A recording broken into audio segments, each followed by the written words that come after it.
नमस्कार, मैं श्रद्धा छेत्री आप सबका स्वागत करती हूँ कोहराम लाइव पर। पीएलएफआई के जोनल कमांडर जदन गुड़िया को मार गिराकर झारखंड पुलिस ने साफ साफ मैसेज कर दिया कि जो कोई चूहा बिल्ली हो वापस बिल में घुसे रहो, वरना पोस्टमार्टम हाउस जाने के लिए तैयार रहो। कुछ माह के अंदर 6 हार्डकोर उग्रवादियों को ढेर कर झारखंड पुलिस का एक बाल बुलंद है। अगर यही धार पुलिस की बहती रही तो कोई चूहा या अन्य हार्डकोर अमन, चैन और सुकून को खुरेश लगाने की जरूरत नहीं कर सकेगा। जदन गुड़िया के बाद बारी है सुप्रीमो दिनेश गोप और उसके सबसे करीबी बन गए एक चूहा। हद तो यह है कि धनबाद तक दस्तक दे दी। दुस्साहस ऐसा कि जब भी मुंह खोलता है तो मांगता है कि 1 से 2 करोड़, कभी पर्चा फेंक कर तो कभी साट कर और नहीं तो व्हाट्सएप या सीधे वीडियो कॉलिंग कर। हर किसी को एक ही धमकी, होगी फौजी कार्रवाई या सजाए मौत। खौफजदा है बिल्डर, कारोबारी, डॉक्टर और नेता। ये दिगर बात है कि कुछ मामलों में रांची पुलिस ने यह बेनकाब किया कि पर्चा तो फेंका जाता है पीएलएफआई के नाम का, पर निकलता है चिंदी चोर। जैसे डॉक्टर शंभू को पर्चा मिला था पीएलएफआई के नाम का और धराकर जेल गया बड़गाई का 2 चिंदी चोर। 45 दिनों में 8 को मिला पर्चा। रांची के बिल्डर अभय सिंह से मांगी गई 2 करोड़ की रंगदारी। डराने के लिए दफ्तर में फेंका गया था बम। तुपुदाना में रहने वाले अनीश शर्मा से 1 करोड़ रुपए की मांगी गई रंगदारी। तुपुदाना में ही राइस मिल संचालक प्रवीण कुमार से भी 1 करोड़। अपर बाजार के कारोबारी से 50 लाख मांगे गए। धुरवा के टेंट व्यवसायी संदीप कुमार से 50 लाख डराने के लिए घर में दागी गोली। अपर बाजार के दवा व्यवसायी विजय सिंघानिया से भी 50 लाख की रंगदारी मांगी गई। डॉक्टर शंभू प्रसाद से 20 लाख। कांके के एक जमीन कारोबारी से 30 लाख रुपए मांगी गई रंगदारी। नाम तो है चूहा, पर फुफकार रहा है किसी कालियानाग की तरह। ऐसा नहीं है कि जहरीले फन को कुचलने का हुनर नहीं है झारखंड पुलिस के पास। तभी तो 15 लाख के इनामी जदन गुड़िया को महज 19 मिनट के ऑपरेशन में ढेर कर दिया।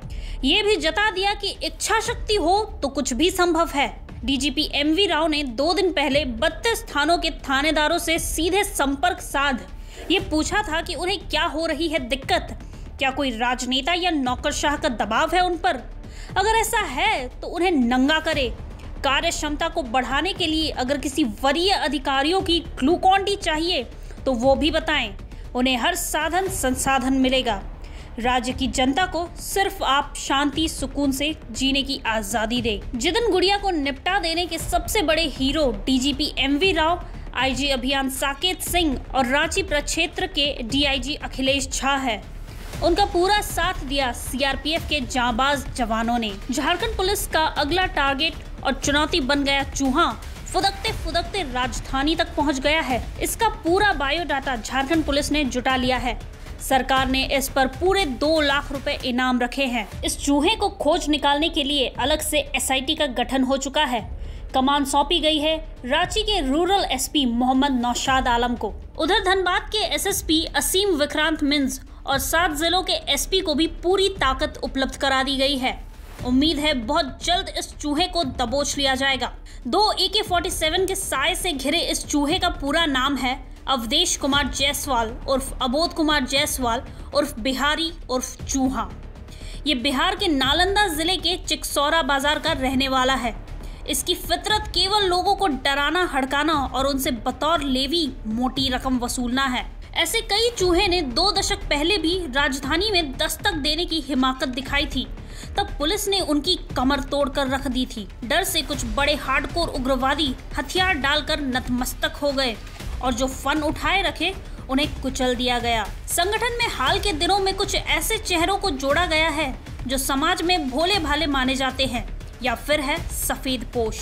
इनका काम सिर्फ लोगों का नाम और फोन नंबर जुटाना है जिनके पास माल है। नाम, नंबर और पारिवारिक हैसियत जुटाकर ये सूचना सीधे पहुंचती है चूहा तक और चूहा के जरिए सुप्रीमो दिनेश गोप तक। सुप्रीमो से इशारा मिलते ही शुरू हो जाता है डराने, धमकाने और मांगने का सिलसिला।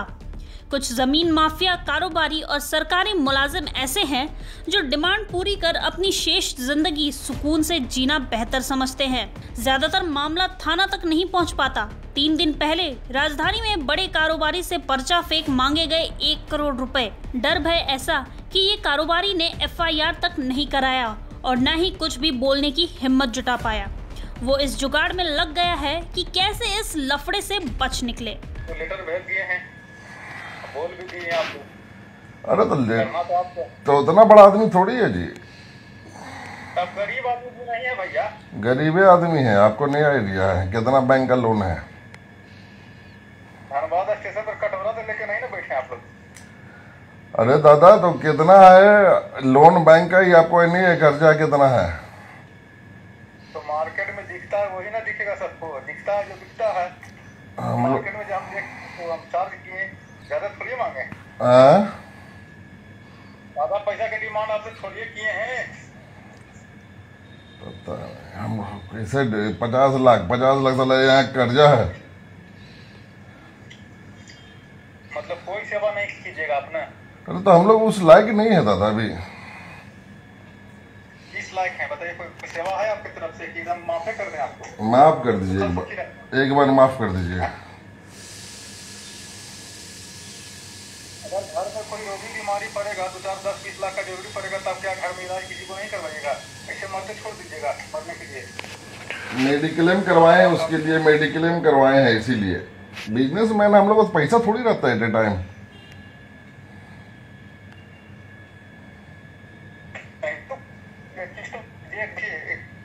सहयोग जो होता है बहुत प्रकार का होता है। बोलिए ना। आपको नहीं बोले कि आप एक ही बार में पेमेंट हमरा कर।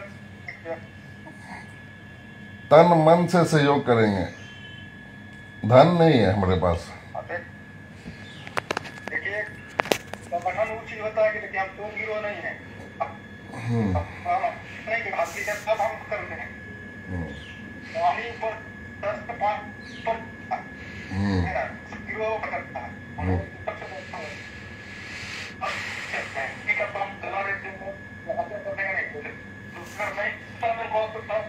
अरे तो हम लोग उस लायक नहीं है। यहाँ तो बड़ा बड़ा धनबाद में अरबपति करोड़पति है, हम लोग छोटा व्यवसायी है जो बैंक से लोन लेके काम कर रहे हैं।